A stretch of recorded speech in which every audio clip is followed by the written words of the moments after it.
Bismillahirrahmanirrahim. Assalamualaikum warahmatullahi wabarakatuh. Selanjutnya, Putri akan sharing materi terkait dengan perencanaan dalam keperawatan. Putri akan ulang-ulang terus bahwa proses keperawatan itu ada 5 tahap. Tahap yang pertama adalah pengkajian, tahap yang kedua adalah diagnosa keperawatan, tahap yang ketiga adalah perencanaan dalam keperawatan, yang keempat adalah implementasi, dan yang terakhir adalah evaluasi. Jadi misalnya ada pasien datang, kita melakukan pengkajian, Bapak apa yang dikeluhkan? Pasien mengatakan nyeri misalnya.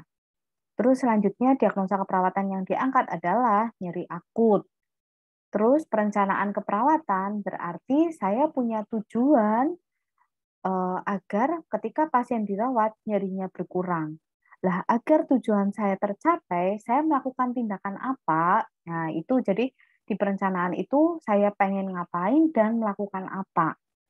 Nah, nanti diimplementasi hal itu dilakukan, terus selanjutnya di tahap yang terakhir adalah evaluasi, berarti saya mengevaluasi nyeri pasien terhadap tindakan yang tadi saya sudah lakukan. Jadi tindakan saya ngaruh nggak terhadap masalah pasien, sehingga kita akan membahas tentang perencanaan dalam keperawatan.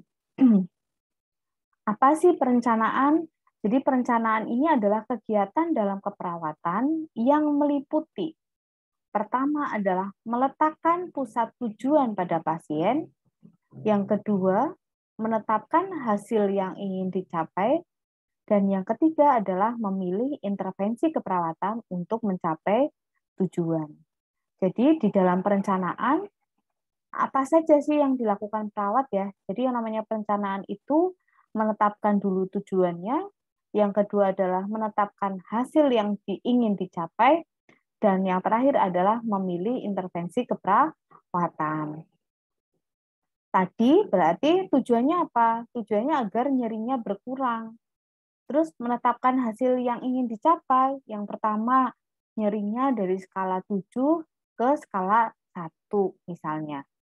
Terus selanjutnya pasien bisa menggunakan cara-cara untuk mengurangi nyeri. Nah, ini adalah hasilnya. Terus intervensinya dengan misalnya manajemen nyeri. Begitu ya, bisa dipahami ya teman-teman. Oke, ini sama tadi, jadi bahwa perencanaan perawatan itu eh, pertama adalah menetapkan tujuan, yang kedua adalah kriteria hasil atau expected outcome, dan yang ketiga adalah memilih intervensi. Oke, fase-fase dari perencanaan. Ada initial planning, ada ongoing planning, dan ada discharge planning. Kita lihat slide berikutnya untuk melihat masing-masing penjelasan ya. Oke, initial planning. Initial planning ini adalah berarti perencanaan di tahap awal ya dari perawatan pasien. Terus di sini perawat itu memperoleh informasi dan mengevaluasi respon pasien terhadap pelayanan keperawatan, ya. Dan ini jadi dasar untuk perencanaan selanjutnya, gitu ya. Jadi initial planning berarti perencanaan yang pertama, gitu gampangnya seperti itu. Yang kedua adalah ongoing planning. Nah, ini maksudnya gimana? Jadi ongoing planning ini berarti perencanaan yang dilakukan oleh perawat di semua tahap ya. Ongoing planning also occurs at the beginning of a shift. Jadi perencanaan keperawatan untuk ongoing ini juga terjadi ketika perawat memulai shift pada setiap harinya. Ini adalah ongoing planning. Jadi perencanaan yang sedang berlangsung gitu ya, ongoing. Terus tujuannya ongoing planning apa? Yang pertama adalah untuk menentukan perubahan status kesehatan pasien ya. Terus yang kedua adalah memprioritaskan masalah pasien. Terus yang ketiga adalah untuk menentukan fokus masalah pasien selama shift. Terus untuk koordinasi terkait dengan tindakan keperawatan gitu ya. Ini adalah tujuan dari ongoing planning. Yang ketiga, discharge planning. Discharge planning ini adalah proses perencanaan perawatan ketika pasien akan pulang, ya. Ketika pasien akan pulang, pasien ketika nanti pulang tuh butuh informasi tentang apa? Oh, tentang perawatan luka kah? Atau tentang cara mengkonsumsi obat kah? Atau tentang tanda dan gejala yang perlu diwaspadai kah? Atau yang lainnya. Jadi initial planning itu adalah yang pertama ongoing pada saat itu sedang berlangsung dan discharge planning ketika pasien akan pulang. Manfaat perencanaan yang pertama adalah sebagai penghubung kebutuhan pasien ya, karena di sini tadi kan di perencanaan itu perawat menetapkan tujuan perawatan, menentukan kriteria hasilnya apa gitu ya. Terus di manfaat perencanaan ini adalah untuk menjelaskan intervensi keperawatan yang harus dilaksanakan, karena tadi di tahap ketiga adalah memilih intervensi ya. Terus yang manfaat yang ketiga adalah untuk meningkatkan praktek keperawatan sehingga mendapatkan pengertian yang lebih jelas tentang prinsip proses keperawatan. Dan yang keempat menjadi dasar pendekatan yang sistematis terhadap asuhan keperawatan. Seperti tadi Buti bilang, bahwa asuhan keperawatan dilakukan dengan proses keperawatan yang terdiri dari tahap pengkajian, diagnosa keperawatan, intervensi, implementasi, dan evaluasi.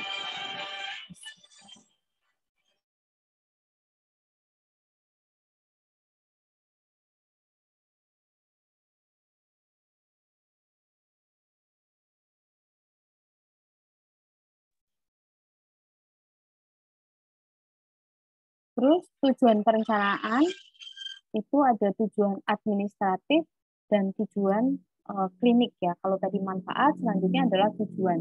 Tujuan administratif adalah yang pertama untuk membedakan tanggung jawab perawat dengan profesi kesehatan lainnya.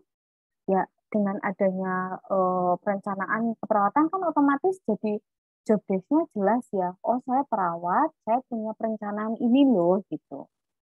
Terus tujuan administratif yang kedua adalah untuk menyediakan suatu kriteria untuk evaluasi keperawatan. Jadi kita sudah tahu bahwa di tahap perencanaan ini kita juga menentukan kita ingin merawat pasien agar apa? Oh, agar nyerinya berkurang, agar pasien misalnya tahu tentang perawatan luka, misalnya seperti itu. Kita kan sudah punya tujuan, sudah punya kriteria. Nah, ketika kita sudah punya kriteria tadi, otomatis itu akan jadi dasar pada saat kita mengevaluasi. Ya, pada saat mengevaluasi tujuannya tercapai atau tidak, nyerinya sudah berkurang kah? Pasien sudah bisa perawatan luka sendiri kah? Bayangkan kalau nggak ada perencanaan, kita bingung mau apa yang akan dievaluasi. Gitu ya. Gampangnya gini deh, saya datang ke salon, saya kan ngomong ke petugas salonnya, saya pengen rambut saya pendek, saya pengen alis saya tebal misalnya. Mudah nggak? Lah, saya pengen-pengen tadi itu adalah kriteria saya. Mudah nggak? Lah, petugas salon melakukan dua hal tadi agar rambut saya pendek dan alis saya tebal. Ketika saya keluar dari salon, petugas salon ya akan melihat apakah rambut saya sudah pendek, yang kedua apakah alis saya sudah tebal. Mudah nggak? Karena dari awal sudah ditentukan kriterinya mau apa gitu, sehingga evaluasinya tinggal dilihat saja. Terus yang ketiga adalah untuk menyediakan kriteria klasifikasi pasien.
Selanjutnya, tujuan klinik.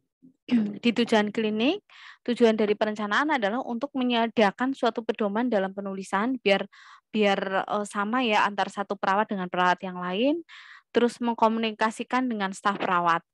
Dengan adanya perencanaan yang didokumentasikan otomatis itu bisa jadi media untuk komunikasi, terus menyediakan kriteria hasil karena di perencanaan tadi tahap yang pertama adalah menetapkan tujuan, yang kedua adalah menetapkan kriteria hasil ya.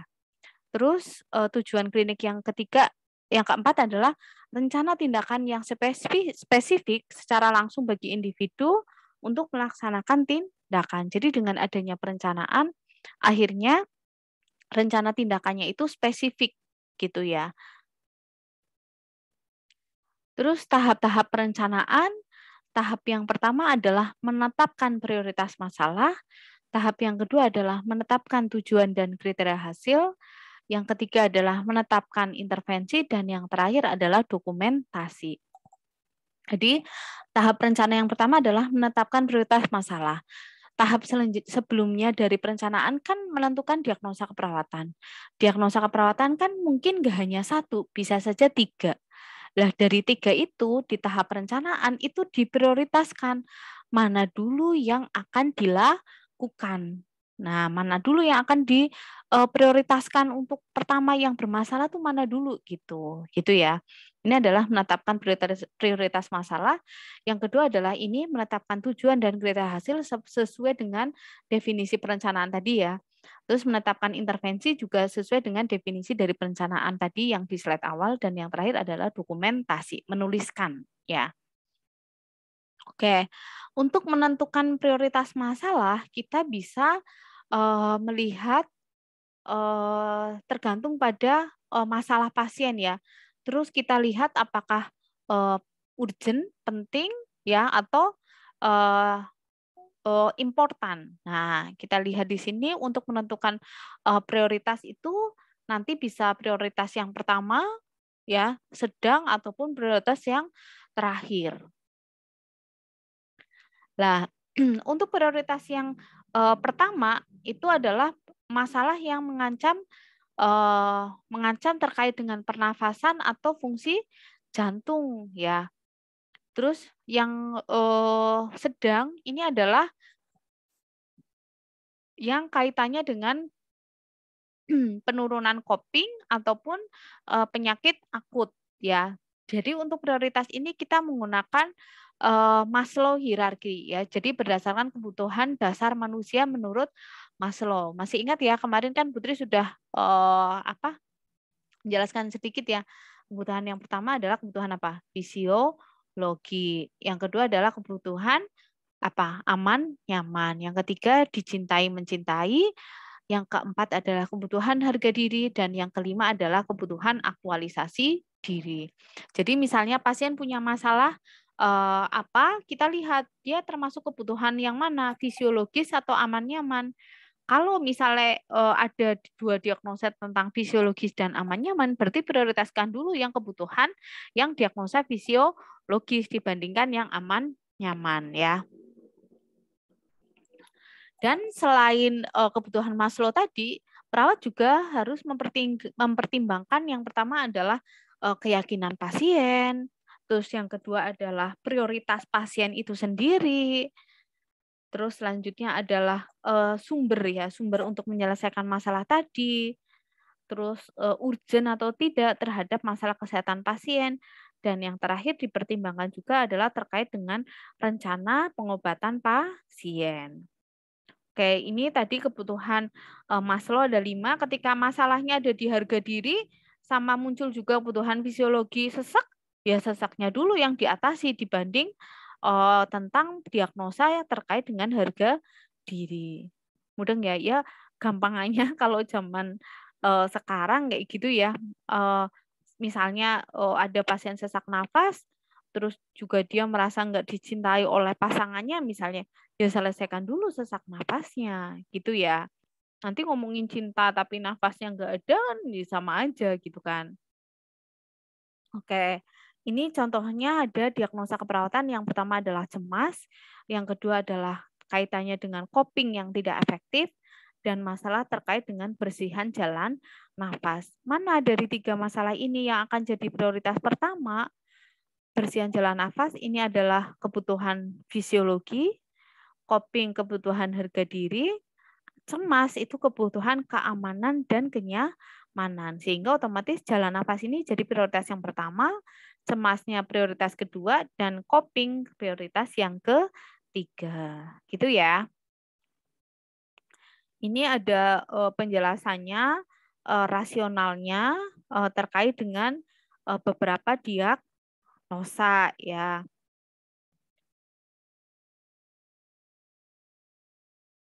Misalnya mana?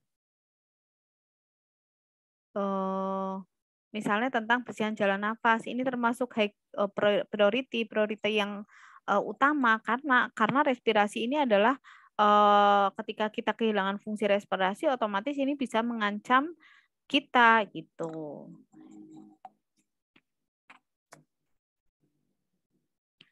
Terus selanjutnya dalam menuliskan kriteria hasil terkenal banget ya, besok akan sering disebutkan oleh si pembimbing klinik rumah sakit, untuk membuat perencanaan harus SMART gitu ya.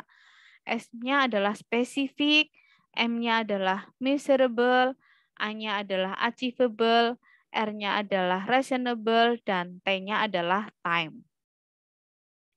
Spesifik itu ketika kita membuat tujuan, artinya tidak menimbulkan arti ganda gitu. Spesifik ya cuma satu, tidak ada arti ganda ya. Measurable ketika saya membuat tujuan itu harus dapat diukur, dilihat, didengar, dirasakan, dan dibawi ya. Jadi ketika saya membuat tujuan ya harus dapat diukur, bukan yang tidak bisa dilogika gitu ya. Terus achievable harus dapat dicapai, reasonable itu harus dapat dipertanggungjawabkan secara ilmiah, dan time itu ada tenggang waktunya ya. Ketika misalnya saya merawat pasien agar dia tidak cemas misalnya, waktunya 30 menit. Nah, itu harus diperhatikan benar nih Pak, agar pasien nggak cemas cuma butuh waktu 30 menit.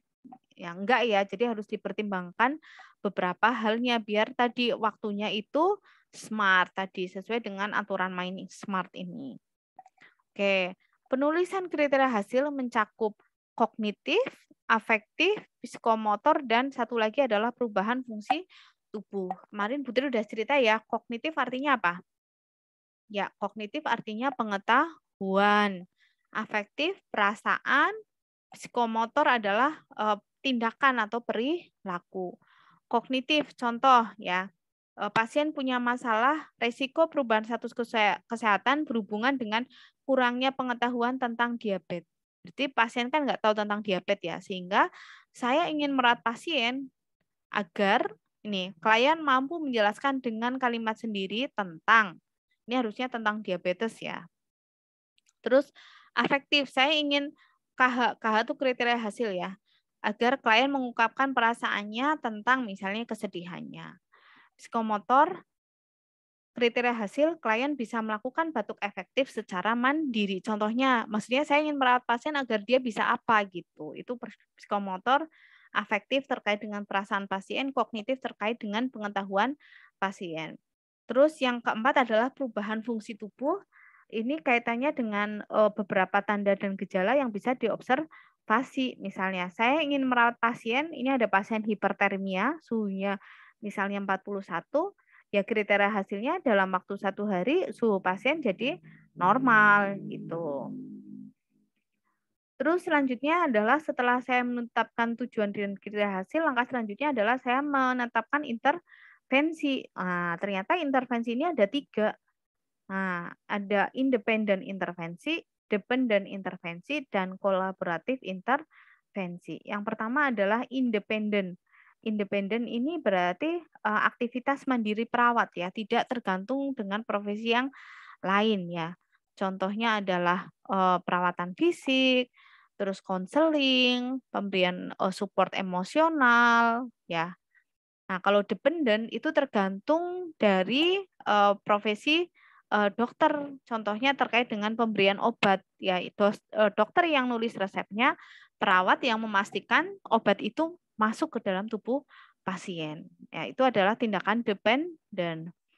Selanjutnya adalah kolaboratif. Ini kolaboratif dengan tim kesehatan yang lainnya. Siapa saja, bisa dengan fisioterapi, dengan ahli gizi maupun dokter. Gitu ya. Ini A ini adalah contoh yang independen. Hal nyisir ini bukan hal yang dianggap perawat biaya sekolah mahal-mahal kok untuk nyisir. Enggak ya teman-teman. Perawat itu tadi kaitannya dengan kebutuhan dasar manusia. Kebutuhan apa sih? Kebutuhan akan tubuh yang bersih, yang rapi ya. Itu hal yang penting ya, kayak misalnya saya merawat ibu saya di rumah sakit, saya paling paling seneng itu ngurusi spray ibu saya. Kalau misalnya pas ibu saya ke kamar mandi, saya langsung beresin spraynya, biar nanti pas buat tiduran udah rapi, udah enak, enak lagi gitu kan, dingin-dingin adem gitu ya. Terus saya paling senang juga nyisirin rambut ibu saya, biar apa? Ya untuk meningkatkan perasaan sehat ibu saya dan ketika orang yang melihat juga oh ya rapi ya gitu. Gitu ya. Jadi itu adalah tindakan independen perawat. B ini adalah tindakan kolaborasi ya, interdependen. Interdependen ini kolaborasi dan yang C dependen tergantung dari profesi dokter ya. Misalnya di sini perawat lagi melihat tentang pemberian dosis obat pada pasien. Oke. Ini ada panduan ketika menulis perencanaan keperawatan. Ini di sini dijelaskan harus data tanggal detail, terus harus ada tanda tangannya. Terus selanjutnya adalah nanti yang edisi yang bahasa Indonesianya ada ya, ada. Nanti Putri jelaskan. Terus di perencanaan ini juga dituliskan juga yang tindakan kolaboratif maupun koordinasi dengan tenaga kesehatan yang lain. Ini contoh tindakan intervensi ya, misalnya kaji lokasi dari nyeri, kaji juga tentang intensitas nyeri dan lama nyeri. Mudeng ya, ini intervensinya. Kenapa sih dilakukan itu? Ini adalah rasionalnya. Karena ketika kita sudah mengkaji, otomatis sudah ada informasi sehingga kita punya pilihan untuk mencegah. Kalau kita udah tahu infonya kan kita jadi bisa mencegah ya. Terus selanjutnya adalah dorong pasien untuk meningkatkan konsumsi cairan ya. Terus jadi kalau intervensi itu pakai kalimat perintah ya, lakukan, kaji, dorong gitu. Nanti pada saat implementasi ditambahin kata-kata me ya. Oke. Ini hal yang diperhatikan saat menentukan rencana perawatan. Yang pertama adalah kita menetapkan dan menguasai teknik serta prosedur yang akan dilakukan. Jelas ya, ketika saya menentukan misalnya gini, di salon, saya akan memotong rambut pasien. Ya saya harus bisa dulu potong rambut pasien. Mudeng ya. Ketika saya merencanakan akan melatih batuk efektif, ya otomatis saya harus bisa dulu batuk efektif kayak gimana. Gitu ya. Terus mengidentifikasi alternatif tindakan. Lebih baik itu banyak rencana sehingga satu rencana gugur, rencana yang lain bisa dilakukan. Melibatkan pasien dan keluarganya jelas ya pada saat menentukan rencana ya ini keluarga harus dilibatkan, pasien harus dilibatkan karena dia yang akan apa sih jadi fokusnya gitu ya. Mengetahui latar belakang budaya dan agama pasien karena takutnya intervensi yang kita tetapkan berlawanan dengan agama pasien ya. Terus melibatkan anggota tim kesehatan lainnya karena ketika ini adalah tindakan kolaborasi. Bersifat realistik dan rasional jelas ya di perencanaan tadi misalnya kayak misalnya yang di kehidupan normal misal nih, saya pengen nikah dengan Pangeran William misalnya. Kenal kangen di gitu ya, kecuali saya kuliah di luar negeri, kuliahnya aja di Indonesia, tapi punya cita-cita kayak gitu. Lah berarti itu nggak realistik dan nggak rasional. Sama juga ketika jenengan kalian menetapkan tujuan dan kriteria hasil yang berlebihan. Terus harus dapat menjamin rasa aman, jelas ya. Terus memperhatikan kebijaksanaan dan peraturan yang berlaku. Kayak misalnya jenengan sudah kalian itu merencanakan tindakan penyuluhan seluruh keluarga harus berkumpul, dipanggil semua misalnya. Nah, padahal sekarang lagi COVID, harus patuh prokes, harus jaga jarak, kayak gitu. Jadi ketika menetapkan rencana sambil melihat kebijaksanaan dan peraturan yang berlaku. Terus mempertimbangkan lingkungan, sumber, dan fasilitas yang tersedia, jelas ya. Ketika akan batuk efektif, ya cek dulu, ada nggak sih sputum potnya untuk nampung dahaknya, ada nggak cairan disinfektannya, gitu ya. Terus intervensi kita adalah mengarah pada tujuan dan kriteria hasil yang akan dicapai. Terus rencana tindakan disusun sesuai berurutan sesuai prioritas. Ya, tadi kan kita di tahap perencanaan adalah menetapkan prioritas. Jadi di perencanaan ini, di intervensi ini ya kita lihat prioritas kita apa, disesuaikan dengan hal tersebut. Teknis menuliskan rencana perawatan. Yang pertama adalah informasi harus baru. Ini jadi ketika dokumentasi ini harus jadi alat komunikasi ya dengan perawat yang lain. Kalimat yang ditulis ini yang penting harus berupa kalimat instruksi tadi yang Putri bilang. Apa sayang?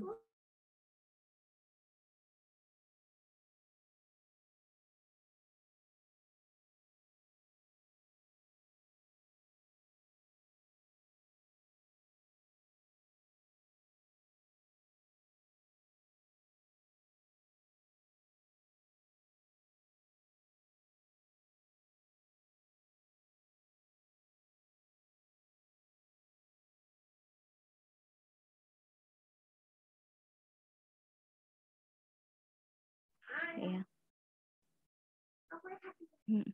Ya, kalimat yang ditulis harus berupa kalimat kakak di sana kak. Itu kalimat instruksi atau kalimat perintah. Terus tadi misalnya kaji, dorong itu kan kalimat perintah. Terus yang keempat adalah dokumentasikan pada kolom yang sudah ditentukan. Ini contoh analisa data ya. Ini datanya pasien, DS data subjektif, DO data objektif, data yang tidak normal. Problemnya adalah ketidakefektifan bersihan jalan nafas, etiologinya karena infeksi. Nah, ini tabel intervensi. Ada NOC, ada NIC. NOC itu adalah tujuan dan kriteria hasil, NIC-nya adalah intervensi. NOC sama dengan SLKI ya. Standar Luaran Keperawatan Indonesia. NIC adalah sama dengan SIKI, Standar Intervensi Keperawatan Indonesia. Tadi di perencanaan kan harus menetapkan tujuan dan kriteria hasil. Ini adalah tujuan dan kriteria hasil. Setelah dilakukan tindakan, pasien dapat mencapai ini tujuannya. Status pernafasan jalan nafas paten. Tujuan yang kedua adalah status pernafasan ventilasi dengan kriteria hasil. Ini ada RR, suara nafas, dan sputum. Dan yang ini adalah vokal fremitus.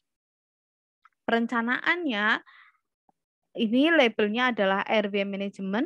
Ini macam-macam tindakannya. Untuk label NIC ini harus banyak ya. Karena tadi paling nggak ada 5. Karena tadi biar rencana kita banyak, rencana tabungan kita banyak ya. Kalau di SIKI juga ada 5 juga, boleh diambil semua, boleh ya. Nah, Putri mau menjelaskan lagi gini. Untuk membuat tujuan dan kriteria hasil, kita lihat DSDO-nya. Intinya gini. Contoh saya ke salon pengen putih, satu ya pengen putih. Yang kedua pengen rambutnya pendek misalnya. Berarti nanti petugas salon juga akan ada 2 kriteria hasil. Saya ingin merawat pelanggan di salon saya agar dia putih, agar rambutnya pendek. 2 ini. Mudah nggak? Jadi di awal klien pengen apa, di sini juga pengen apa, sama ya. Coba kita lihat ya. Di sini pasien batuk, 1 ya. Yang kedua vokal fremitus melemah, 2. Yang ketiga suara nafas ronki, yang keempat RR. Jadi ada 4 masalah ya teman-teman. Nah, selanjutnya saya sebagai perawat ya ingin merawat tentang 4 hal tadi agar itu sembuh. RR 1, suara nafas 2, dapat mengeluarkan sputum 3, dan yang keempat vokal fremitus. Jadi artinya ketika membuat tujuan dan kriteria hasil di sini adalah data berdasarkan data sini. di sini ada 4 data negatif, logikanya berarti di sini ada 4 data positif. Jadi intinya di sini yang bermasalah dibuat pengen merawat agar sini jadi normal. Begitu ya teman-teman ya. Itu untuk intervensi. Mungkin itu saja dari Putri. Kalau ada pertanyaan silahkan dimasukkan ke forum diskusi. Semoga bermanfaat. Wassalamualaikum warahmatullahi wabarakatuh.